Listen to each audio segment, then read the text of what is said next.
ఆరాటపడితేనో అబద్ధాలాడితేనో అధికారం రాదు అన్నారు మంత్రి తుమ్మల నాగేశ్వరరావు. చచ్చిపోయిన పార్టీని బతికించాలని, పోయిన అధికారాన్ని సాధించాలని కొందరు విఫలయత్నం చేస్తున్నారని బీఆర్ఎస్ నేతలపై మండిపడ్డారు మంత్రి తుమ్మల.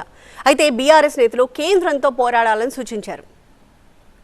అక్కడొకళ్ళు చచ్చిపోయినటువంటి పార్టీని బతికియాలనో, పోయిన అధికారాన్ని సాధించాలనో కొంతమంది ప్రయత్నం చేయొచ్చు, విఫల ప్రయత్నం. కానీ రైతులతోటి కాదు మీ ప్రయత్నం, కేంద్రంతో దెబ్బలాడండి. మీరు రేపు ఓట్లు ఎవరికి వేస్తారో కూడా మాకు తెలుసు. మరి వాళ్ళ దగ్గర నుంచి తీసుకురండి 2 లక్షలు. కాబట్టి దయచేసి అతి మాటలు, అహంకారపూరిత మాటలు, అబద్ధపు మాటలు మాట్లాడి రాజకీయ పార్టీల యొక్క పరువును తీసుకోవద్దు, మీ యొక్క మిగిలిపోయిన ఉనికిని చంపుకోవద్దు.